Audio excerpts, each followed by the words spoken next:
అందరికి నమస్తే. నేను మీ జర్నలిస్ట్ గొంగడి సీనన్న. ఎట్లున్నారు? మీరందరూ నిమ్మలంగా ఉండాలని నేనైతే కోరుకుంటా. మరి ఇలాంటి ముచ్చట ఏంటంటే, మరి ముచ్చటలకు వెళ్ళే ముందు మీరందరూ తప్పకుండా ఛానల్ని సబ్స్క్రైబ్ చేయాలి. ఎందుకంటే చాలామంది సబ్స్క్రైబ్ చేసుకోకుండానే వీడియోలు చూస్తున్నారు. ఎందుకంటే మీరు సబ్స్క్రైబ్ చేసుకొని చూడడం వలన నాకు వచ్చే ఆదాయం ఏంటంటే మీ సపోర్ట్ నాకు ఉన్నట్టు. అట్లనేనా? సరే, మరి ఇక సబ్స్క్రైబ్ చేసుకొని ముచ్చట్లోకి వెళ్ళిపోదాం. ఇక ముచ్చట్లోకి వెళ్తే, రంగారెడ్డి జిల్లా కడ్తాల్ గ్రామానికి సంబంధించినటువంటి మరి రైతులందరూ కూడా గత 3 రోజుల సంధి రోడ్ల మీదకి వచ్చి ధర్నాలు చేస్తున్నారు. మరి ఎందు గురించి ధర్నా చేస్తున్నారంటే, 765 kVకి సంబంధించినటువంటి లైన్ని మరి వాళ్ళ పొలాల్లో నుంచి, అంటే ఆ లైన్ వెళ్ళాల్సిందేమో పక్కకున్నటువంటి రియల్ ఎస్టేట్ వెంచర్లకి వెళ్ళి ముందుగా ప్లానింగ్ చేసిర్రు. మరి ఇప్పుడేమో రైతుల పొలాలకి వెళ్ళి తీసుకెళ్లే ప్రయత్నం చేస్తున్నారు. మరి దానికి సంబంధించినటువంటి పూర్తి వివరాలు మరి మనతో పాటు మరి ఆయన బాధను, ఆయన గోడును ఎల్లబోసుకొని ఇక రైతన్న రెడీగా ఉన్నాడు. అడుగుతా మరి. హలో హలో అన్నా, నమస్తేనే. నమస్తే అన్న. అన్న, ఏం పేరే నీ పేరు? అన్న, నా పేరు శివరాం రెడ్డి అన్న. శివరాం రెడ్డి, యాడుంటావే అన్న? అన్న, మాది కడ్తాల్ గ్రామం, కడ్తాల్ విలేజ్ అన్న. మండల్ కడ్తాల్ విలేజ్ అన్న మాది. కడ్తాల్ మండలం, విలేజ్ వచ్చేసి కడ్తాలే. కడ్తాలే అన్న. మరి ఏమైంది? గత 2 రోజుల సంది రైతులందరూ కలిసి రోడ్ల మీదకి వచ్చి ధర్నాలు చేస్తున్నారు. ఇంతకు మీకు జరిగినటువంటి అన్యాయం ఏంది అన్న? ఇది 2 రోజుల సమస్య ఏం కాదన్న. ఇది సంవత్సరంన్నర నుంచి 765 పవర్ గ్రిడ్ కు సంబంధించిన, కేవీకి సంబంధించిన లైన్ల గురించి రైతులు తిరిగే అధికారుల తానికి తిరుగుతున్నారు, కానీ ఎవరు దాని మీద పట్టించుకోలేదనా. ఒకటి, ఏ రాజకీయ నాయకుడు, ఏ రాజకీయ పార్టీ దీని మీద ఇంతవరకు వాళ్ళు ఓన్ చేసుకుంటలేరు ఈ సమస్యని. 3000 ఎకరాలు పోతుందనా. 3000 ఎకరాలు ఈ లైన్ కింద పోతుంది. దగ్గర ఎంత లేదన్నా 2500 కుటుంబాలు రోడ్డు మీద పడుతున్నాయి. కానీ ఏ రాజకీయ పార్టీ కూడా ఇంతవరకు రైతుల పక్షాన గాని, సరే రైతులకు నష్టపరిహార విషయంలో గాని ఇంతవరకు ఏ పార్టీ కూడా ప్రెస్ మీట్ కూడా మా తరఫున ఇయ్యలేదనా. ఇప్పుడు వచ్చినటువంటి ప్రభుత్వము, ప్రజల ప్రభుత్వం రైతులకు అండగా ఉంటుంది, రైతులకు ఏ సమస్య వచ్చినా ముందుగా ఉంటుందని చెప్తుంది కదా. ఏం చెప్తుండ్రా? ఎక్కడుండ్రు? అక్కడ నడిచేది, అక్కడ రేట్ ఎంత నడుస్తుంది? 90 రూపాయలు ఇస్తారనా గజానికి? 90 రూపాయలు మన రాష్ట్రంలో ఏడన్నా ఉందానా? 90 రూపాయలు గజం. 90 రూపాయల గజం కడ్తాల్ విలేజ్ లా. అంటే రైతును ఏ విధంగా మోసం చేస్తారు అధికారులు, రాజకీయ నాయకులు అనేది ఇప్పుడు ఈ సంఘటన, ఈ ప్రాజెక్టు విషయంలో బయటపడుతుందనా? అంటే ఇంతకు ముందుకు లైన్ తీసుకున్నది ఇప్పుడు ఏదైతే ఫస్ట్ చూస్తారు కదా, చూసినప్పుడు ఎక్కడి నుంచి చూసిరు, ఇప్పుడు ఎక్కడి నుంచి తీస్తారు వాళ్ళు? అనా, వాళ్ళు మొత్తం 3 అలైన్మెంట్లు తీసుకొని వచ్చిండ్రనా. రైతు పొలాల నుంచి రైతులకు తెలియకుండానే తిరిగినరు. ఆ లొకేషన్లు పెట్టేసుకొని వెళ్ళిపోయి వస్తది అంటే మేమేం చేసినామంటే, ఒక రోజు ఆ పవర్ గ్రిడ్ కి సంబంధించిన డీజీఎం గారిని పిలిచి, అసలు ఏంది వస్తుందంటుర్రు, మీరు మాకు రైతులకు ఏం చెప్పకుండా మీరు పొలాలలో ఎందుకు తిరుగుతుండ్రు, అది ఇది అని అంటే, లేదు 3 అలైన్మెంట్లు ఉన్నాయి, ఇది రానే రాదు, ఇది అది ఇదని మాకేదో దొంగ మాటలు చెప్పేసిండు. మేము కూడా 3 అలైన్మెంట్లు కదా, మా దగ్గర నుంచి ఎందుకు వస్తుంది, బీదర్ నుంచి మీర్ఖాన్పేటకు పోయే లైను మన కడ్తాలకు ఎందుకు వస్తుంది, పోతే కందుకూరు నుంచి పోతుంది, కానీ మన కడ్తాలకు ఎందుకు తిరుగుతుంది అనే ఉద్దేశంలో రైతులు నిర్లక్ష్యంగా ఉంటారా. ఇంకొకటనా, వానికి భారత ప్రభుత్వం నుంచి ఆమోదం, వానికి పర్మిషన్ దొరికింది 2005 జనవరి 25వ తారీఖు రోజు. వానికి పర్మిషన్ అంటే వర్క్ చేసుకోవాలనే ఆర్డర్ కాపీ వచ్చిందనా భారత ప్రభుత్వం నుంచి పవర్ గ్రిడ్ వానికి. కానీ వాడు గత సంవత్సరంన్నర నుంచి వాడు ఈ పని చేసుకుంటా ఉండానా. ఇప్పుడు మీ దగ్గర వర్క్ స్టార్ట్ చేసిర్రా? వర్క్ స్టార్ట్ చేసిండనా. వర్క్ ఇంతవరకు ఒక నోటీస్ ఇవ్వలేదు రైతుకు, ఒక అవగాహన సదస్సు కల్పించలేదు. అంటే రైతులతోటి ఎలాంటి మీటింగ్ ఏర్పాటు చేయకుండా, కనీసం నోటీస్ లేకుండా డైరెక్ట్ పొలాలకు వచ్చి పనులు స్టార్ట్ చేసిండు. అలా విచిత్రం ఏంటంటే, ఇప్పుడు వీళ్ళు మాకు నోటీస్ ఇయ్యలేదు, వీళ్ళు అవగాహన సదస్సు కల్పిస్తలేరు పవర్ గ్రిడ్ వాళ్ళు. అధికారులు, ఆర్డీఓ గాని, ఎంఆర్ఓ గారు గాని, కలెక్టర్ గారు గాని ఇంతవరకు ప్రభుత్వం తరఫున కూడా మాకు ఒక అవగాహన సదస్సు నిర్వహించలేదు ఇప్పటి వరకు. ఏమంటున్నాడు మళ్ళీ ఆర్డీఓ? ఏమంటున్నాడు ఆర్డీఓ? ఏమంటాడన్నా, పోతే ఏమన్నాడు, నేను అదే అన్నా సార్, సోలారు అనేది ఎక్కడ పెట్టినా ఉత్పత్తి అవుతుంది కరెంటు. సోలార్ ద్వారా ఉత్పత్తి అయ్యేది, ఎండ ద్వారా ఉత్పత్తి అయ్యే విద్యుత్తును మీరు బీదర్ నుంచి ఎందుకు తెస్తున్నారు సార్? ఇక్కడనే మన మీర్ఖాన్పేటలో ఫార్మాసిటీ గురించి సేకరించిన 20,000 ఎకరాల భూమి ఉంది కదా సార్, అందులో ఏర్పాటు చేస్తే అయిపోతుంది కదా అని ఆ ప్రశ్న వేస్తే మాకు సంబంధం, మాకు తెలియదు అది. దానికి నేను ఆన్సర్ చేయలేను మీకు. కానీ మాకు ఆన్సర్ చేయలేరు. రైతు సమస్యల గురించి వాళ్ళకు విననీకే టైం లేదు. కానీ మా భూమికి అంటే ధర నిర్ణయించే అధికారం మటుకు ఎంఆర్ఓకు ఉంటది, ఆర్డీఓకు ఉంటది, కలెక్టర్కు ఉంటది అన్న. ఏదైతే రూలింగ్ పార్టీకి సంబంధించి మీకు అన్యాయం చేస్తున్నట్టు, మరి అపోజిషన్ పార్టీ బీజేపీ కానీ బీఆర్ఎస్ కానీ మీకు ఏమైనా మద్దతు తెలుపుతుందా లేదా ఇప్పటి వరకు మరి ధర్నా చేస్తే? ఏం లేదనా. అంటే నిన్న ఫస్ట్ టైం జైపాల్ యాదవ్ గారు వచ్చిందనా, తప్పని పరిస్థితి అది. ఎందుకంటే ఇంకా మేము అక్కడ రైతులము ఇప్పటి వరకు ఈ ప్రాజెక్టుకు సంబంధించి బీదర్ నుంచి మీర్ఖాన్పేట వరకు ఎక్కడ ఏ గ్రామంలో నిరసన తెలపలేదనా. ఫస్ట్ టైం మేము కర్తాల మండలంలో కర్తాల విలేజ్ నుంచి రైతులమంతా ఒకటై ఆ తాడో పేడో తెలుసుకునే స్టేజ్కి వచ్చిన మనం ఇంకా. ఎందుకంటే ఇప్పుడు మా భవిష్యత్ అన్న, మా భూములు, మా పిల్లల భవిష్యత్తు, మార్కెట్ వాల్యుయేషన్ 4 కోట్లు నడుస్తుందన్న మా తాన. ఎకరం 4 కోట్లు. 4 కోట్లు. సబ్ రిజిస్ట్రేషన్ వాల్యుయేషన్ 40 లక్షలనా మా భూములకు. Sub registration valuation 40 లక్షలనా. అంటే గవర్నమెంట్ తీసుకుంటుంది అగ్వశన్యాలకే తీసుకుంటారు అన్నమాట ఇక అనా. ఇప్పుడు 40 లక్షల ప్రభుత్వ వాల్యుయేషన్ ఉంది కదనా. ఇప్పుడు అధికారులను నేను ఒకటే క్వశ్చన్ చేస్తున్నానా, ఈ రోజు భారత పార్లమెంట్ లో చట్టాలు చేస్తున్నానా 2013లో 2013 చట్ట ప్రకారము ఏదైనా ప్రాపర్టీ తీసుకున్నప్పుడు అతనికి 3 వంతులు ఎక్కువ ఇచ్చి తీసుకోవాలనా? ఏ లెక్కన మళ్ళీ ఆర్డీఓ చదువుకోలేదా? ఐఏఎస్ ఆఫీసరు కలెక్టర్ గారు ఏ లెక్కన మాకు 90 రూపాయలు నిర్ణయిస్తారన్న నష్టపరిహారాన్ని? ఇంకో విషయం అన్న, మన పవర్ గ్రిడ్ వాళ్ళు వచ్చేసి మాకు కలెక్టర్ ఆర్డర్ ఉందని రైతులను పోలీసులు పట్టుకోబోతున్నారా వచ్చి పోలీసులతోటి పట్టుకపోయి పనులు స్టార్ట్ చేస్తారు.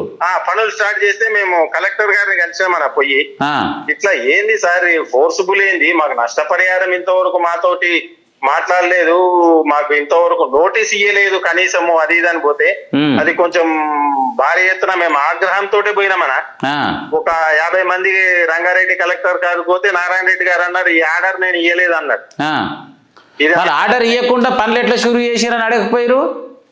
అంటే ఆయన పోలీస్ ప్రొటెక్షన్ తెచ్చుకున్నా, కలెక్టర్ పోలీస్ ప్రొటెక్షన్ ఇచ్చిండని. పోలీసులు ఏమంటారు, మా కలెక్టరేట్ నుంచి కాపీ వచ్చింది బాబు, మీరు ఎవరు ఇక్కడ నిరసన తెలిపినా మిమ్మల్ని పట్టుకొని పోతాం, కేసు అవుతుంది, ఎట్లా వచ్చేది వస్తుంది, మళ్ళీ కేసు అవుతుంది, నువ్వు తిరగాలి. వాళ్ళు భయభ్రాంతులకు గురి చేస్తున్నారు. ఇక పోలీసు వాళ్ళు వస్తే రైతుల పరిస్థితి ఏందన్నా? భయపడతాం పోలీసు వాళ్ళని చూడంగానే. కలెక్టర్ దానికి పోతే ఇది నేనైతే దీన్ని ఇష్యూ చేయలేదు, మా కలెక్టరేట్ లో కింది స్థాయి అధికారి ఎవరో చేసిండ్రని అతను ఎంబడే ఆర్డీఓ గారికి ఫోన్ చేసి ఇట్లా ఫోర్స్ఫుల్ గా పోవద్దు, రైతులను ఒప్పించుకొని పోవాలి, ఇట్లా పోతే ఇబ్బంది అవుతుంది, ఏదన్నా రైతులతో మాట్లాడుకోమని ఆర్డీఓ గారికి చెప్తే ఆర్డీఓ గారు మళ్ళీ డీజీఎం కు ఫోన్ చేసిండనా. మరి శివారెడ్డి అన్న, ఇప్పటి వరకు మరి మీకు సంబంధించి మీరు ధర్నా చేసినంటారు, మరి ఇంతవరకు ఏ మీడియా ఛానల్ అన్నా మీ కోసం చూపించే ప్రయత్నం చేసిందా? లేదన్నా. అదేనా నేను సంవత్సరం నుంచి మా బాధ ఏంటంటే ఒక రాజకీయ పార్టీ ఓన్ చేసుకుంటలేదు, ఒక శాటిలైట్ అన్న. ఇంత మంచి ఇష్యూ ఇంత మంచి ఇష్యూను ఎందుకు ఏ ఛానల్ ఎందుకు చూపిస్తలేదు, రైతుల ముందరకు వచ్చి ఎందుకు మాట్లాడతలేదు? ఉండదు కదా ఆందానేనా మెయిన్ ఆందానే. ఇప్పటి వరకు ఎవరైనా తీసుకుంటారు, మస్తు మంచి సమస్య బాగుంది, ఇది సోలార్ ద్వారా ఉత్పత్తి అయ్యేది కదా, ఈయనే పెట్టొచ్చు కదా, వాడు బీదర్ నుంచి ఎందుకు చేస్తుండు, ఆ పవర్ గ్రిడ్ ఆదానీని బతికిస్తుండు, అంబానీని బతికిస్తుండ్రు అని మంచిగా అంటారు ఫస్ట్. ఇంకా తర్వాత ఇంకా మా తెల్లారి నుంచి ఇంకేమున్నదనా. అయితే నేను భారతీయ జనతా పార్టీలో ప్రజావాణి అని పెట్టిండ్రనా. ఓకే. అయితే నేను భారతీయ జనతా పార్టీ కార్యకర్తని, క్రియాశీలక కార్యకర్తని నేను మా పార్టీ కార్యాలయానికి, ఎందుకంటే మా పార్టీ గురించే చెప్తాను నేను ఫస్ట్. మా పార్టీ కార్యాలయం పోయి నేను ఫిర్యాదు చేసినానా, అన్నా ఇది సమస్య ఇట్లుందన్నా, ఒక్కరు పట్టించుకుంటలేరు, మన పార్టీ కనీసం ప్రెస్ మీట్ పెట్టండి అన్నా అంటే ఇవి వస్తే సరే అన్న వస్తాయి, మేము ఇప్పుడు వద్దంటలేము, కనీసం ధర ఏందన్నా 90 రూపాయలు గజం ఏందన్నా, మరి దారుణము. ఒక్క భారతీయ జనతా పార్టీ నుంచి రైతులకు మద్దతు ధర కల్పించండి అని ఒక ప్రెస్ మీట్ పెట్టమని చెప్పి నేను 15 రోజులైందన్నా నేను కంప్లైంట్ రాసి వచ్చి. ఇప్పటి వరకు పెడతలేరు, ఇంతవరకు పెడతలేరు.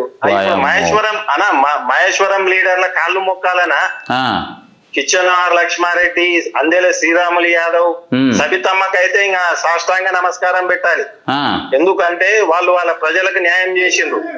ఎక్కడి చేవెళ్ళ నుంచి వచ్చే లైను మీర్ఖాన్పేటకు మహేశ్వరం కందుకూరు మధ్య నుంచి పోయే లైనును వాళ్ళు ఈ రోజు ఆ ప్రాంతం నుంచి తప్పించి వాళ్ళ ప్రజలకు న్యాయం చేసి కర్తాల్ మండలానికి వచ్చి మా విలేజ్ నుంచి వచ్చి మా విలేజ్ చుట్టూ ఆ టోల్ ప్లాజా ముందల నుంచి వచ్చేసి మళ్ళీ మీర్ఖాన్పేటకు వస్తారన్న రివర్స్. అంటే మా గొంతు చుట్టూ తాడు చుట్టినట్టు అయింది. ఇప్పుడు మాకు గొంతు చుట్టూ తాడు చుట్టినట్టు అయింది. మరి ఏం చేస్తే చివరికి మీకు న్యాయం జరుగుతుంది అంటావు? ఒక్క నిమిషం. ఇప్పుడు మహేశ్వరం లీడర్లు బాగానే న్యాయం చేసిన వాళ్ళ ప్రజలకు. కల్వకుర్తి కాన్స్టిట్యున్సీ లీడర్లు ఏం చేస్తున్నా? కసిరెడ్డి నారాయణ రెడ్డి గారు ఏం మాట్లాడారు? ఆచారి గారు 6 సార్లు పోటీ చేసిన అంటుండు. ఏమన్నా ఈ సమస్య ఆచార్యాన్ని ఎందుకు మాట్లాడాడనా నాకు అర్థం కాదు. మాట్లాడాలన్నా ప్రజల సమస్యలు మాట్లాడాలి. 6 సార్లు పోటీ చేసి 7సారి పోటీ చేసి 7సారి రేపు పోటీ చేసినప్పుడు మేమే ముందు నిలబడతాం. ముందర నిలబడి మిమ్మల్ని గెలిపించుకుంటాం. ఇప్పుడు ఏమైపోయిందంటే రైతు భూమి రైతుది కాదు. ఇప్పుడు ఇట్నే అంటుండే అధికారులు, మీకు అలాంటి రైట్స్ ఏముండవు, గవర్నమెంట్ ఎప్పుడైనా తీసుకుంటది అని ఒక అధికారి దానికోత అన్నాడు. ప్రభుత్వ ప్రయోజనాలకు తీసుకుంటానంట. సరేనా? ప్రభుత్వ ప్రయోజనాలకు తీసుకుంటే నష్టపరిహారం ఇవ్వాలి. సరే, అది వదిలేదామన్నా. మొన్న నల్గొండల ఒక రోడ్డు శాంక్షన్ అయింది. ఒక మంత్రి 1,50,00,000 లక్షలు పెట్టి ఆ గుట్ట పేరే దేవుని పేరు ఉంటదన్నా, మీద టెంపుల్ కోనికి రోడ్డు వేస్తే వక్స్ పరిధిలో ఉందని ఒక నోటీస్ ఇస్తే రద్దు చేసేసిర్రు. అంటే వాళ్ళకు వక్స్ అనేది ఒకటి ఉంటుంది. మళ్ళీ మాకు పట్టాలు ఉన్నాయి. మా ముత్తాతల కాలం నుంచి మేము దున్నుతున్న భూములకు మాకేమో రైట్స్ లేవంటారు. ఇప్పుడు ఈ చాతగాని లీడర్లను నేను ఒకటే అడుగుతున్నా, హిందూ నాయకులను, ఓల్డ్ సిటీలో మెట్రో సర్వే పనులు స్టార్ట్ చేయడానికి ఓవైసీ 83,000 గజానికి ఇప్పించిందనా? 83,000 గజానికి ఓల్డ్ సిటీలా? ఈ చాతగాని హిందూ రాజకీయ నాయకుల లీడర్లను నేను అడుగుతున్నా, ఏం చేస్తున్నా? రైతుకు మద్దతు ధర ఇప్పియండి అన్నా. మీరు మద్దతు ధర ఇప్పియండి. ఇదే పాత బస్తీలో గాని ఓల్డ్ సిటీ మీదకి వెళ్ళి లైన్ తీసుకుపోయే దమ్ముందానా ఏ అధికారి కన్నా? లేదు. ఏం చేస్తుండ్రా? ఏం చేస్తుండ్రు? అసలు మీడియా ఏం మాట్లాడదు, రాజకీయ నాయకులు ఏం మాట్లాడారు అన్నా? నేను పొద్దున్న లేచినప్పటి నుంచి ట్యాక్సీలు కడుతున్నానా? నేను ప్రతి కొనే ఉప్పు కానించి పప్పు వరకు GST పడుతుంది నాకు. నేను ఒక బండి కొంటే రోడ్ ట్యాక్స్ కడుతున్నా, సెంట్రల్ గవర్నమెంట్ ట్యాక్స్ కడుతున్నా, స్టేట్ గవర్నమెంట్ ట్యాక్స్ కడుతున్నా. నేను మొన్న 3 సంవత్సరాల కింద ఒక ఎర్టిగా కారు కొనుక్కుంటే 90,000 స్టేట్ కు పోయింది, 90,000 సెంట్రల్ కు పోయింది. నేను ఇన్ని ట్యాక్సీలు కట్టినప్పుడు మా తాన ఫ్రీ ఎందుకు తీసుకుంటారన్నా మీరు? మా తాన ఫ్రీ తీసుకోవాల్సిన అవసరం ఏముంది? లేదు. అంటే రైతులు కదా, ఎవడు మాట్లాడేటోళ్ళు లేడు, అందరూ కూడా కలుపుకొని మాట్లాడతలేనట్టుండ్రా ఇదంతా. అన్న ఫైనల్ గా మీకు ఏం చేస్తే న్యాయం జరుగుతుంది అంటావు? ఒకటేనా, ఆ లైన్ అలైన్మెంటే తప్పుందనా? 70 స్తంభాలలో వచ్చేది 170 స్తంభాలలో వచ్చేది 270 స్తంభాలలో వస్తుంది. అంటే 100 స్తంభాలు పెంచిర్రు. 100 స్తంభాలు పెంచిండ్రు. అది ఒకటి తప్పుంది. ఫస్ట్ అలైన్మెంటే తప్పుంది. ఈ ప్రాజెక్టు రద్దు చేయాలన్నా. ప్రాజెక్ట్ రద్దు చేయాలంటావు? అవునా? సోలార్ ఈడ పెట్టుకోవచ్చు కదనా? అవును. సోలార్ ఫార్మాసిటీలో పెడదామనా? సోలార్ ఫార్మాసిటీలో పెడదాం. ఒకటి లేదంటవా? మా 200 ఫీట్ల వెడల్పుతో లైన్ పోతుందా? 200 ఫీట్ల వెడల్పుతోటి భూముల మధ్యలోకి వెళ్ళి పోతే ఇంకా మిగిలిన భూమికి వాల్యూ ఉంటుందా అన్న? ఉండదు. అసొంటప్పుడు మా 200 ఫీట్ల భూములలో కూడా మమ్మల్ని భాగస్వాములను చేసుకోండి. పవర్ గ్రిడ్ లా మమ్మల్ని భాగస్వాములు చేసుకొని మాకేమొస్తుందో నెలకి ఇస్తారా, సంవత్సరానికి ఇస్తారా, అగ్రిమెంట్ చేసుకోండి. ఇప్పుడు వీడు మాతోటి రైతులతోటి అగ్రిమెంట్ చేసుకుంటున్నానా? అగ్రిమెంట్ లో ఏముందో రైతుకు తెలియదు. వాడి హైలైట్ ఏం తెలుసా? మాతో అగ్రిమెంట్ అయిపోయినాక మమ్మల్నే బ్యాంకుల కుదబెట్టి మా పొలంలో వేసే పోలికే లోన్ తెచ్చి మాకు ఇస్తారన్న నష్టపరిహారము. ఇవేనా కార్పొరేట్ కంపెనీలు? అంటే మీ పొలాన్ని బ్యాంకులో కుదబెట్టి పైసలు తెచ్చుకొని అభివృద్ధి చేస్తున్నట్టు. అభివృద్ధి చేస్తారు. తెలివి అంటే ఇట్లా ఉండాలి. అంటే మన రాజకీయ నాయకులు అట్లుండ్రా? మన రాజకీయ నాయకులు అట్లుర్రు. మన రాజకీయ నాయకులు 76-77 ఏళ్ల స్వతంత్ర భారతంలో మన రాజకీయ నాయకులు ఒక సామాన్య రైతును ఎట్లా వేధించాలి అనేది ఒక అధికారి, ఒక రాజకీయ నాయకుడు, ఒక అవినీతి పర కంపెనీ, కార్పొరేట్ కంపెనీ తలుచుకుంటే ఎట్లా ఉంటది అనేది మేము సంవత్సరం నుంచి బాధపడుతున్నామన్నా. ఏం చేయలేని పరిస్థితుల్లో నిన్న రోడ్డెక్కినామన్నా. రోడ్డెక్కి ధర్నా చేస్తాం. ఓకేనా తప్పకుండా మీకున్నటువంటి సమస్య ఏదైతే ఉందో తప్పకుండా ఇది అధికారుల దృష్టికి వెళ్ళే వరకు నేనైతే వీడియోని తీసుకెళ్తా. ఇన్నర్ కదా మరి ఈ రైతన్న చెప్పినటువంటి ముచ్చట మరి ఎంత మంచిగా ఉన్నదో కడుపుల ఇట్లా మండుతుంది. ఎందుకంటే రైతుల పొలాల 170 తంబాలు వేస్తే సరిపోయేటువంటి తంబాలని 270కి పెంచి మరి రైతులకి ఎంత నష్టం చేస్తున్నారో అనేది క్లియర్గా దాని మాటల రూపంలో తెలియజేసిండు. మరి ఇప్పటికైనా స్థానికంగా ఉన్నటువంటి బీజేపీ నాయకులు కావచ్చు, బీఆర్ఎస్ నాయకులు కావచ్చు, కాంగ్రెస్ నాయకులు కావచ్చు మరి రైతులకు అండగా నిలబడి న్యాయం చేస్తారని చెప్పేసి ఈ వీడియో ద్వారా తెలియజేస్తున్నా. ఈ వీడియోని మొదటి నుంచి చివరి వరకు పర్ఫెక్ట్గా విని చూసి మరి లైక్ చేసి మరి అన్న తెలిపినటువంటి గోసకు కామెంట్ రూపంలో తెలియవలసిందిగా కోరుతున్నాను. ఉంటావాలిగా.